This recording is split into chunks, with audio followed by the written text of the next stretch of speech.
우리의 믿음이라는 것이 저는 생각합니다. 결국 하나님의 뜻을 결정한다. 우리의 믿음이 하나님의 뜻을 결정합니다. 그러니까 믿음의 정도에 따라서 그러니까 하나님이 기뻐하시는 뜻을 결정할 수도 있고, 믿음이 조금 부족하면 내 뜻 반, 하나님의 뜻 반, 이렇게 결정할 수도 있죠. 이렇게 약간 컴프로마이즈, 이렇게 서로 이렇게 협상한다고 하죠. 서로 협상한다. 이게 타협한다 이렇게 얘기를 합니다. 그러니까 우리가 믿음이 너무너무 좋으면 하나님이 주시는 말씀대로 아멘 아멘 하면서 순종하고 나가는 게 분명합니다. 그런데 그렇지 않고 마음이 힘들고 또 약간 시험이 오고 이러면 오늘 교회 갈까 말까 막 이런단 말이죠. 주일날 교회 가는 게 하나님의 뜻이잖아요. 근데 그렇지 못할 때가 있다. 뭐 이런 경우가 있어요. 그래서 히브리서에서 뭐라 했어요? 믿음이 없이는 하나님을 기쁘시게 할 수 없습니다. 이렇게 얘기를 하고 있단 말이에요. 그러니까 하나님이 나에게 상을 주실 거야. 하나님께 나아가는 자는 상 주심을 믿어야 할지니라. 그러니까 믿음이 있으면 하나님께 나아가면 상 주실 거야. 이렇게 생각을 하고 확신을 가지면 언제나 하나님이 원하는 뜻에 내 마음을 내려놓게 되죠. 내 의지도 내려놓게 된다는 것입니다. 여러분 이렇게 하나님을 기쁘시게 하는 믿음은 반드시 하나님의 뜻을 결정하게 한다. 이렇게 볼 수 있어요. 오늘 다니엘 본문에서 보면 다니엘이 뜻을 결정했다 이렇게 말했어요. 뜻을 결정했다. 다니엘은 뜻을 정하여, 이 말은 뜻을 결정하여, 이 말은 자신의 뜻을 결정했단 말이죠. 근데 자신의 뜻이 결정한 것이 결국 하나님이 원하는 것이 있어서 자기의 뜻과 의지를 거기에다 내려놓았다. 그런 의미거든요. 그래서 오늘 8절 말씀 본문이긴 하지만 하나님 다니엘은 뜻을 정하여 왕의 음식과 그가 마시는 포도주로 자기를 더럽히지 아니하리라 하고 자기를 더럽히지 아니하도록 한관장에게 구하니 그랬단 말이에요. 이게 무슨 뜻이에요? 다니엘이 뜻을 결정했다는 거예요. 무슨 뜻? 저는 이렇게 생각을 해요. 다니엘서 전후를 살펴보면 다니엘의 뜻은 하나님을 향하여 신앙을 지키자, 믿음을 지키자, 신앙의 정조를 지키자, 뭐 기도의 자리를 지키자 이런 거예요. 이런 뜻. 그래서 이런 뜻을 결정했다라는 거예요. 다니엘의 마음속에 있었던 믿음이 이렇게 결정을 한 거예요. 그래서 다니엘이 뜻을 결정했다는 말에 의미를 좀 두고 오늘 좀 간략하게 정리를 해볼까 싶어요. 그러니까 믿음이 신앙의 순결을 지키게 하더라 하는 거예요. 믿음이 신앙의 순결. 신앙의 순결은 하나님의 뜻이잖아요. 하나님이 그러니까 뭐 바알도 섬겼다, 뭐 샤머짐에 갔다, 뭐 여기 갔다 저기 갔다, 뭐 이렇게 하는 걸 하나님이 원치 않죠. 오로지 하나님이 최고야, 하나님만 믿을 거야 이런 순결함, 신앙의 정조를 지키기를 하나님이 원하신다는 거죠. 근데 다니엘은 보니까 이게 명확했어요. 아주 명확했어요. 하나님의 역사는 신앙의 순결을 지킬 때 이 기적의 역사가 일어납니다. 그래서 하나님의 방법이 그래요. 하나님은 신앙의 순결, 순종하는 믿음으로 나아갈 때 하나님이 살아계시다라고 하는 인간이 도저히 감당할 수 없는 일들을 이뤄내시는 거예요. 다니엘은 신앙의 지조를 지키고 정조를 지키는 뜻을 정하기 위해서 결단했다. 이렇게 얘기를 오늘 본문은 우리에게 가르쳐주고 있습니다. 그 당시 다니엘이 왕의 진미를 거절할 만큼 특별한 지위에 있었던 건 아니잖아요. 이스라엘이 폭삭 망했어요. 북쪽도 망하고 남쪽도 망하고 그 당시 고대 근동 지역이 바벨론이 통치할 때란 말이에요. 바벨론이 예루살렘을 정복하고 이스라엘 백성들을 포로로 대부분이 지성인부터 시작해서 모두 다 끌고 갔단 말이에요.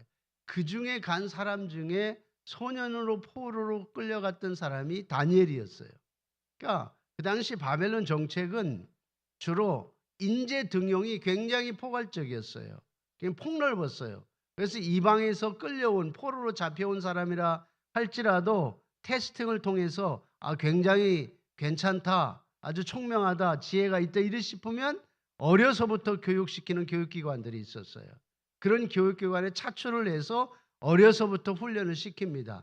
그때 끌려온 사람의 한 사람이 다니엘이 그 중에 있었고 그의 친구들이 그 중에 있었던 거예요. 예. 그러니까 너무너무 총명하단 말이에요. 미래가 보이는 거예요. 그래서 굉장히 그 당시 느부갓네살 왕이라든지 바벨론에 있는 왕이 이 유대에서 끌려온 이 어린 친구들을 주의 깊게 봤던 거예요. 그래서 미래에 쓸만한 제목이 되겠다 싶어갖고 굉장히 환대를 하고 그리고 대우를 잘 해준 거죠. 훈련을 시키고 교육을 시키고 특별히 왕이 진미를 내린 상황이 지금 상황이에요. 그럼 어떻게 해야 돼요? 아이고 항공무지로소이다 하고 받아야 하는 거 당연한 건데 아니라는 거죠. 이거는 상당히 역행하는 거예요. 출세가도의 인류에 딱 놓여있는 상황에 있을 때 왕의 진미를 거절한다? 이건 뭐 죽음을 자처하는 거죠. 이런 상황에 놓여있는 거죠. 근데 다니엘은 신앙의 지조를 지키기 위해서 결국은 왕의 진미를 거절했다는 거예요. 그런 위치는 절대적 아니었어요. 거절할 수 없는 위치였다는 거예요. 절대로 거절할 수 없는. 그런데 신앙의 순수함을 지키기 위해서 자신의 유익을 내려놓은 거예요. 미래 출세가 보장이 되는데 그런 특권을 내려놓은 거예요. 생각을 해보세요. 그것으로 인해서 다니엘이 생각 안 했겠어요. 이거 뭐 출세길 막히겠구나.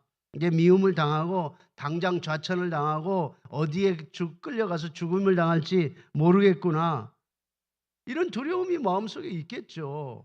그런데 중요한 것은 이런 두려움보다도 오히려 하나님 앞에서 진실한 신앙을 지키고자 하는 그 마음과 뜨거움이 더 컸던 거예요. 내가 한번 주님을 믿기로 했으면 그 어떤 상황이 와도 어떤 변화를 와도 끝까지 순결을 지키고 마음을 바꾸지 않는다는 거예요. 이게 신앙의 진정성이죠. 믿음의 진정성입니다. 스토리를 보면 이 다니엘서 스토리를 보면 이 다니엘의 이야기가 굉장히 반복돼서 나온단 말이에요. 특별히 다니엘이 보여준 신앙의 순결은 그의 기도를 통해서 볼 수 있어요. 다니엘서 6장 쪽으로 쭉 넘어가면 역사가 좀 지나갔죠. 그 당시는 이제 이미 아마 느부갓네살 왕을 지나고 다니엘이 4명의 왕을 섬기거든요. 4명의 왕을 섬길 때 4명의 왕 아래에서 총리 역할을 한 대단한 사람이었단 말이죠. 이 다리오 때에 이런 일이 있었단 말이에요. 다니엘서 6장에 보면 다리오가 자기 뜻대로 고관 120을 세워 전국을 통치하게 하고 그들을 위해 총리 3명을 두었다 이렇게 말합니다. 그 당시에 다니엘은 이런 과정을 충분히 이제 겪고 이제 총리가 되었을 때예요. 다니엘이 그 중에 하나였어요. 근데 이 고관들로 총리에게 자기의 직무를 보고하게 하여 왕의 이제 손해를 입히지 않게 했다. 이런 말씀이 쭉 나오는데, 그러니까 다리오 왕이 총리 셋을 뒀는데 그 중에 이방에서 온 다니엘을 총리로 하나를 세웠던 거예요. 근데 보면은 다니엘이 굉장히 민첩하고 총명했어요. 다니엘이 하는 일들이 그 당시 다리오 왕에 굉장히 마음이 흡족했어요. 나중에 뭐 다리오 왕이 다니엘이 뭐 문제가 생길까봐 굉장히 조마조마하고 밤을 지새우는 걸 보잖아요. 후반부에 가보면은. 그런데 이런 상황에 다니엘이 너무 탁월하니까 이 2명의 총리가 시기와 질투가 나서 다니엘을 모함을 합니다. 다니엘의 고발할 근거를 찾고자 하여 했는데 아무 근거도 찾을 수 없다라고 다니엘서 6장 4절에 나와요. 왜냐하면 그가 너무 충성스럽게 했고 그릇됨이 전혀 없고 허물이 없었더라. 이렇게 기록을 다니엘서 6장 4절에 기록을 합니다. 다니엘이 뛰어나서 왕이 발탁을 하고 그리고 그 인정을 하니까 시기와 질투가 나서 모함을 하기 시작하는 거죠. 다니엘을 제거하기 위해서. 근데 이런 상황에 있을 때에 다니엘이 계속해서 그의 신앙이 유지되는 모습을 봅니다. 어려서부터 했던 신앙생활이 계속 성장하면서까지도 이어졌던 거예요. 그래서 어려서 하나님 앞에 하루에 3번씩 기도했던 것들을 그가 총리가 됐을 때에도 예루살렘을 향해서 창문을 열어놓고 하루에 3번씩 기도했단 말이에요. 그 사실을 이미 다른 2명의 그 당시 본국 출신의 총리는 이미 알고 있었어요. 그러니까 그걸 빌미 삼아서 어떻게 해서 다니엘을 제거해내자 이런 트릭을 써서 함정을 만듭니다. 함정을 만드는데 그것을 함정을 만들어도 다니엘은 그걸 스탑하지 않습니다. 중단하지 않아요.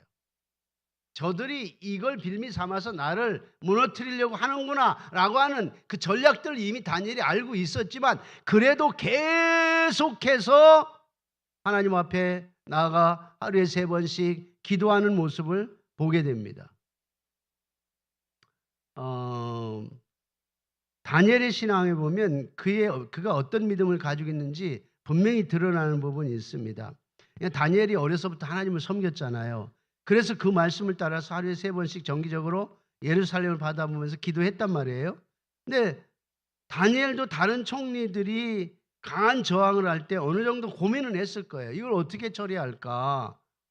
그냥 그 당시 바벨론에 이 벨이라는 신이 있어서 벨 마루둑이라고 하는 신이 지방신에 있다가 바벨론이 크게 확장하고 전체를 메소포타미아 유역을 통일하면서 그 신이 이제는 중앙신이 됩니다. 그래서 모든 통치받는 국가들이 다 그 신을 섬겼어야 돼요. 마루둑이라고 하는 신을, 벨이라는 마루둑이라는 신을 섬겨야 됩니다.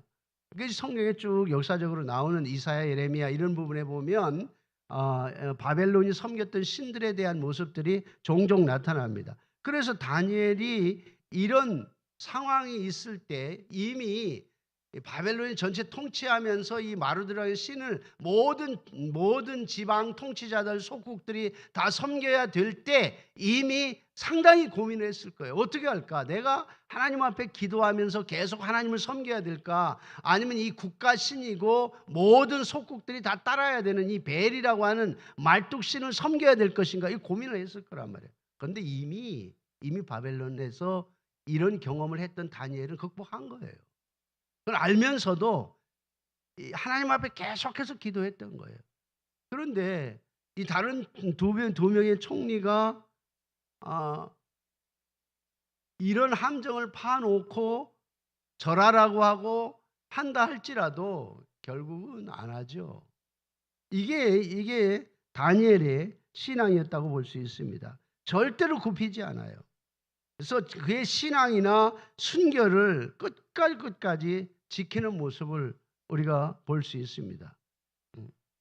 사실 당시 권력자들이 이미 다니엘을 죽이려고 딱 완벽하게 만들어 놓은 거예요. 아마 반드시 그 함정에 빠져들어갈 거다.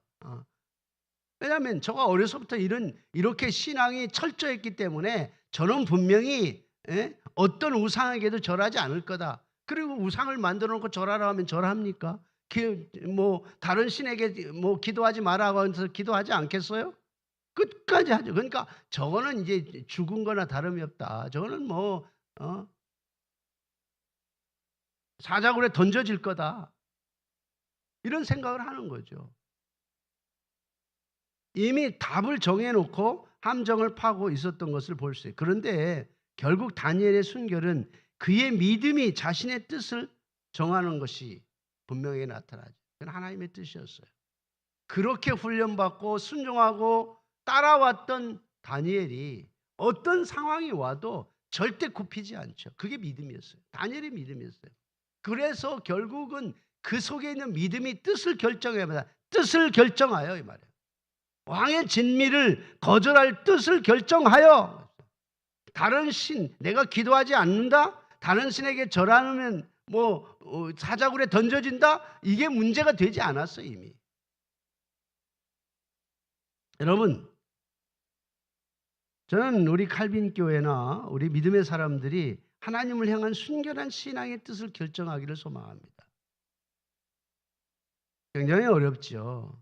이제 2월 달 2025년 출발한 지 얼마 안 됐지만 아직 갈 길이 멀리 있으니까 다시 한번 뜻을 결정했으면 좋겠어요. 2025년도는 내가 믿음을 갖고 하나님이 원하시는 뜻에 순종하자.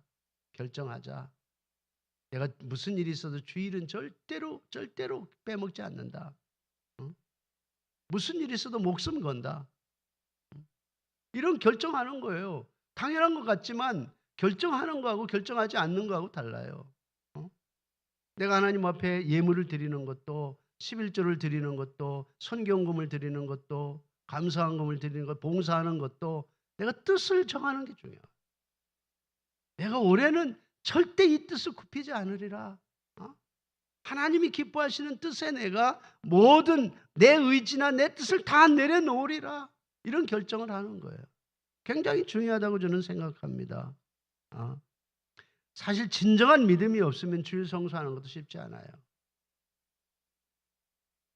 준비하는 마음으로 주일에 교회를 향하고, 사실 하나님 무소부재하신 분이고 우리의 집에도 계시고 어느 곳에도 직장에도 계시고 다 계시지만은, 그러나 이렇게 정해놓고 제의적인 예배를 드리는 이 정해진 날을 사모하고 헌모하는 마음으로, 준비한 마음으로 하나님 앞에 나온다고 하는 것은 굉장히 귀한 일이에요. 여러분, 목욕제기 한다는 말을 들어보셨죠? 이방인들은, 이방신을 섬기는 사람들은 의식만큼은 어마어마해요. 우리보다 훨씬 더 정성이 많이 들어갑니다. 그렇게는 우리가 하지 않는다 할지라도, 그런 외식적인 행위를 우리가 가지고 신앙생활을 하지 않는다 할지라도, 하나님, 내가 하나님의 앞에 하나님이 기뻐하시는 뜻을 결정하겠습니다. 이렇게 하면서 매 주일 주님을 만나는 심정을 갖고 주님 앞에 나온다고 하는 것은 우리에게 큰 기쁨이고 우리의 삶의 현장에 기적을 만들어내는 놀라운 힘이 될 거라고 저는 믿습니다. 여러분, 하나님께서는 우리의 믿음을 보시고 축복의 길로 이끌어 간다고 저는 확신합니다. 뜻을 결정하고 신앙의 순결을 지키니까 그때부터 하나님께서 다니엘과 함께 했던 거예요. 기적을 만들어 놓은 거예요. 왕의 진미를 거절해서 그래도 스무스하게 그 상황의 위기를 넘어갈 수 있도록 주변에 돕는 자들이 여호와 이레를 준비하고 계셨잖아요. 하나님께서 사자의 입을 틀어막는 그런 놀라운 기적을, 그리고 다리오 왕이 조급해서 다니엘아 어떻게 됐니? 라고 뛰어나올 수 있는 그런 간절한 마음을 하나님이 그런 사람들을 주변에 붙여주시잖아요. 언제? 우리가 믿음을 갖고 하나님의 뜻을 결정할 때 하나님이 사람들의 마음을 만져주시는 거예요. 그리고 사람들을 원근각지에서 붙여주시는 거예요. 이때 기적의 역사가 일어난다고 저는 믿습니다. 할렐루야. 저는 사실 칼빈 대학교에 주신 축복이 기도의 응답이라고 저는 믿어요. 제가 칼빈 대학교 총장의 직무를 맡았을 때는 정말 힘들었어요. 정말 급여를 줄 수 없는 상황이 됐어요. 그때 저는 출근하면서 일찍 7시에 출근해서 30분, 1시간씩 기도하고 시작했어요. 학교를 위해서 우리 교수님들 한 사람 한 사람 이름 불러가면서, 우리 직원들의 이름을 한 사람 한 사람 불러가면서 기도했어요. 총장실에 앉아서. 그리고 제일 먼저 출근하고, 그리고 한참 기도하고 나면 이제 비서실에도 출근하고 그래요. 처음에는 아무것도 보이지 않았죠. 근데 하나님이 지혜를 주시고 사람들을 붙여주시고 제게 건강을 주시고, 한 달에 3번씩 3주간 해외에 나가서 비행기 타고 다녀도 하나님 지칠 줄 모르게 하시고, 지금은 비행기 타는 게 좀 두려워요. 너무너무 힘들어서. 갔다 오면은 이렇게 피로가 겹치면, 누적되면 잘 회복이 안 돼요. 많이 2년이 지났어요. 정말 힘든 그런 학교가 지금은 학교가 바뀌고 변화될 뿐만 아니라 학교 인지도가 막 수직적으로 상승하고, 재정적인 것도 풍요롭고 넘치고, 교직원들을 향해서 많은 것들을 지급해 줄 수 있고, 그러니 이게 하나님 주신 저는 응답이라고 믿어요. 하나님 주신 축복이라고 믿어요. 하나님 기도할 때 하나님께서 기적의 역사를 베풀어 주시는 줄로 믿습니다. 하나님께 뜻을 두고 결정하면 하나님이 이루어 가십니다. 반드시 이루어 가십니다. 우리는 평소에 아주 평범할 때 기도하고 뜻을 정하고 시작해야 합니다. 기도는 어느 날 갑자기 할 수 있는 게 아니고 우리의 신앙의 순결성이 어느 날 갑자기 하루아침에 마음 먹는다고 생기는 게 아니고 조금씩 우리가 평범할 때, 그리고 우리가 분위기 이런 좋은 상황에 있을 때 그때부터 기도로 다져가는 거예요. 그 어떤 상황, 어떤 아주 이멀전시 상황이 부딪히면 그동안 해왔던 것이 나도 모르게 그 속에 그냥 더 적극적으로 하나님 앞에 기도하고 신앙으로 결정하고 나갈 수 있는 것이지, 어느 날 뚝 떨어지고 어느 날 갑자기 막 일이 되는 게 아니라고 저는 그렇게 생각을 합니다. 우리에게 위기가 찾아왔을 때 뭐 갑자기 일어나서 기도의 뜻을 결정하는 것이 아니라 아주 평안할 때부터 기도의 자리에 나와서 미리미리 준비하면 얼마나 좋은지 몰라요. 그것이 하나님의 축복이라고 저는 믿고 제 평생에 수도 없이 그런 것들을 경험했다고 저는 그렇게 믿습니다. 이렇게 다니엘은 하나님을 향해서 신앙의 정조와 신앙의 지조를 지키고 그 믿음을 통해서 언제든지 하나님의 뜻을 놓았다라고 하는 생각을 합니다. 우리가 가만히 보면 사람들에게는 현실에 편안하게 안주하려고 하는 습성들이 있어요. 제가 제 자신을 돌아볼 때, 그래서 대부분의 사람들이 이미 세상의 방법에 익숙해진 편안한 삶의 방법을 바꾸려고 하지 않아요. 잘 바꾸려고 하지 않습니다. 사람에게 대부분이 그런 마음을 가지고 있어요. 여러분, 우리가 새로운 삶으로 바꿔서 산다는 것은 결코 쉽지 않습니다.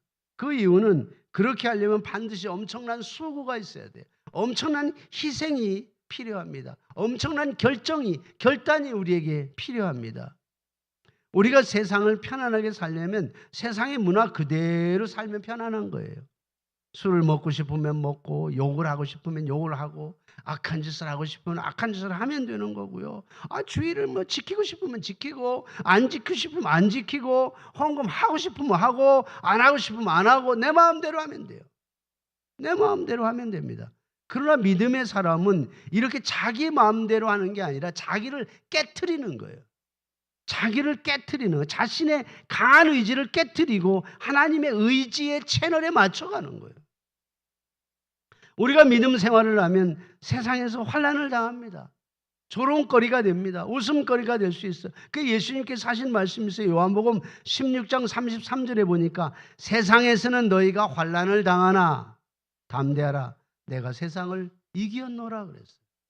그 환난을 반드시 너희가 당한다. 너희가 나를 따라오면 세상 사람들의 조롱거리가 된다. 세상 사람으로부터 욕을 먹는다. 그러나 담대하라. 내가 이기지 않았느냐. 주님을 따라가는 사람은 주님이 우리 삶의 우산이에요. 우리는 그 우산 속에 그 주님 품에 있는 거예요. 여러분 생각을 해보세요. 우리가 새롭게 결심한 것에 대하여 아주 익숙해질 때까지의 그런 과정은 정말 불편하고 정말 힘들어요. 익숙해지는 데까지는 수십 번, 수천 번 똑같은 실수, 아픈 경험이 그런 과정을 거쳐야 합니다. 겨우겨우 하나씩 해서 목표에 도달하는 것입니다.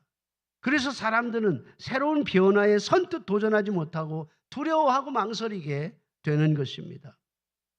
여러분, 사실 이것이 바로 오늘 저의 모습이고 우리들의 모습이 아닐까 싶어요. 이것이 오늘 저와 여러분들에게 드리고 싶은 강력한 도전입니다. 오늘의 말씀의 도전입니다. 우리는 날마다 새로운 일에 도전할 수 있어야 돼요. 왜? 하나님의 사람이기 때문에. 하나님의 뜻을 그 험악한 상황 속에서 결정해야 하기 때문에 그래요. 누가복음 9장 62절에도 예수님께서 하신 말씀이 있어요. 누구든지 손에 쟁기를 잡고 뒤를 돌아보는 자는 하나님 나라에 합당치 않다 그랬어요. 하나님 원하는 대로 건 바로 가는 거예요. 가는 거예요. 바로 똑바로 하나님 나라에 합당한 일꾼이 되기 위해서 가는 것입니다. 뒤돌아보는 것은 우리의 신앙이 아니죠. 오직 주님만 바라보면서 앞을 향해 나아가는 것이 우리의 신앙이고, 결국 우리의 그런 믿음이 순간순간 결정해야 할 뜻을 부딪힐 때 하나님의 뜻으로 결정하는 것입니다. 결론의 말씀입니다. 다니엘은 신앙의 지조를 지키기로 결심했고, 신앙의 지조를 지키는 것은 결국 자기의 가장 중요한 부분을 내려놓는 거예요. 목숨까지도 내려놓아야 할 때가 있습니다. 그만큼 값어치가 있는 것입니다. 신앙의 정조를 저버리고 출세하는 것은 성공이 아닙니다. 그건 복이 아닙니다. 다니엘의 믿음은 하나님의 뜻을 결정하도록 만들어 주었습니다. 여러분, 우리의 삶에 하나님이 우리를 바라보고 있고 우리와 동행하고 계신데, 만약에 하나님이 원치 않는 뜻을 결정하면 하나님 얼마나 슬퍼하실까, 얼마나 힘들어하실까, 이런 생각을 하면서 한번 하나님을 보듯이 하늘을 한번 이렇게 보면서 하나님이 격려하고 웃으시는 그런 모습을 보면 아마 우리가 힘을 얻을 수 있지 않겠어요? 그래, 하나님 뜻대로 해야지. 하나님이 기뻐하는 쪽으로 내가 내 의지를 내려놓아야지. 내 마음을 열어야지. 이런 마음을 가지고 우리 2025년도 여러분 힘 있는 믿음의 생활, 힘 있는 신앙의 생활을 할 수 있기를 간절히 주님의 이름으로 축원합니다.